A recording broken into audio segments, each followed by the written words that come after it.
सानाम कोगे लासाणहेद गोड आर जोहार इनगे हरिमोहन बेसरा सानाम सांतार सावतारिन दरदिया को मोचा खना ओना मिट्टंग कथा गे आंजमोग कना जे विश्वकर्मा बोंगा बुरु दो सांतार को दो बांग कना आर ओना विश्वकर्मा बोंगा हिलो दो गाड़ी मोटर दुकान एमान करे बाबढ़े इदी कते आलोपे बोंगा बुरुया तबे गाड़ी मोटर मा दिकु हड़ को बेनाव करा दिकु हड़ बेनाव गाड़ी रे सांताल हड़ को देजो मा बाय गानोआ जुदी दिकु हड़ा बोंगा बुरु रे गाड़ी मोटर सांताल हड़ को बोंगा बुरु बाय गानो कना तबे देज हो बाय गानोआ नुआ कथा रेना गाबेते बाडाय लगिन खान आपा हपन तिकिना रोपड़ ᱧᱟᱯᱟᱢ कथा भित्री ते बोलो हुई आबोना तबे इना नुआ रेना गाबेते दोबन बाडाय दाड़ेया दलाबन तबे ओना कहानी भितिर तेगे बोन बोलो चलाव लेनगे बाबा आम्मा मेनेना आबो सांताल हड़ दो विश्वकर्मा बोंगा दो बाबन बोंगाया तबे आबो दो तबे चेत आबो दो गाड़ी मोटर को दो बाबन बोंगा बुरुआ बेटा नेल में नुआ दो अडी मारांग कथा कहानी कना आमा मोने रे जहां जहां कुकुली गुरलब कना ओना दो जतो मेमेटंग ते आंजम पुरव में नुआ कथा आंजम पुरव कते तायम ते ओका कथा ठीका मेनते आम ओना रेना लनयम एमा तबे आंजम में सानाम मनमी गे नुआ सिंहत दिसम रिन मानवा कना बोन सिंहत दिसम रेना विधि व्यवस्था माना बतावते हुई आबोना मेनखान नुआ सिंहत दिसम रे आयमा लेकाना आड़ांग ते हड़ को रोड़ कना आर ओना रोड़ आड़ांग इदी कते गे आकोआ धर्म आर सावता व्यवस्था बेनावा कना ओना दो प्रत्येक मनमी जाति रेना उपरुम कना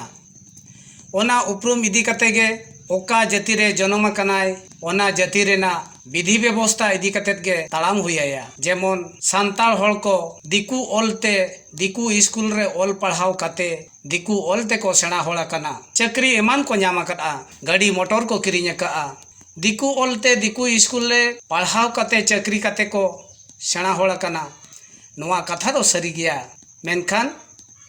सांताल संस्था रेना विधि व्यवस्था खन दो बांग को पुचुज अकना जेमन जेखने जन्मेना उन जोखा सांताल सावता तालारे जन्मेना ओनाते सांताल को बोंगा बुरुई गोराम छुतेना आज बाबारिन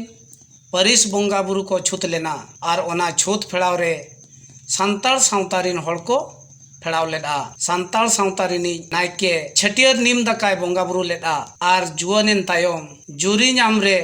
सांताल सावतारिन माझी मापांजी को कमी लेत ताया सांताल सावतारिना विधि व्यवस्था इदी कते गे आर जहां तीस हिलो गुजु आय तबे हो सांताल सावतारिन गे हड़ गे को सांताल सावतारिना विधि व्यवस्था इदी कते को कमी ताया नुई मा हुनंग दिकु ओलते पढ़ाव कनाय पढ़ाव कते चक्रिय का आय नुई मा हुनंग दिकु हड़ गे को कमी किताया नुआ दो तीस रहो बाय हुई दाड़ेया आम तेहेन जहां कथा बड़ाय सनायत मिया इन दुई आम बाबा कना आम दो दिकु हड़ साला सारा दिन एम गतेआ आम दो चेत आम बाबा हा ᱧᱩᱛᱩᱢ बदल कते दिकु हड़ा ᱧᱩᱛᱩᱢ ते बाबा ᱧᱩᱛᱩᱢ ओला नुआ दो तीस रहो बाय हुई दाड़ेया चेदा से नुआ धरती रेना नियम मेना बाबाय ताहेन तुलु जुदी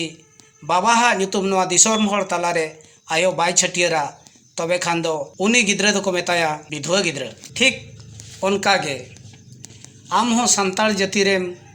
जन्म कना सांताल विधि व्यवस्था बाम कुसिया कना दिकुआ नेलते दिकुआ विधि व्यवस्था रेगे कुसी कना माने दो आम बाबा दो बाम कुसी हाय कना एटा होड़ेम कुसिया हाय कना माने दो उनी दो तीस रहो आम बाबा दो बाय हुई दाड़ेया आम दो मुचाद रे दो विधवा गिद्रा लेकाम साबोआ ओनाते बेटा आम रिन आयो बाबा बयहा मिश्रा जतो गे मेना कोतामा उनकुआ दुलड़ तारा रे ताहेन में जेमन आमा जन्म खना गुजु धबी रेना कमी व्यवस्था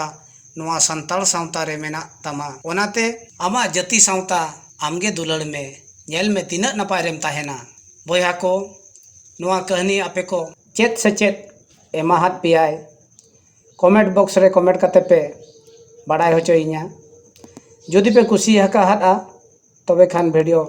शेयर दो आलो पे हिड़िया इन से आमेम बदल लेन खान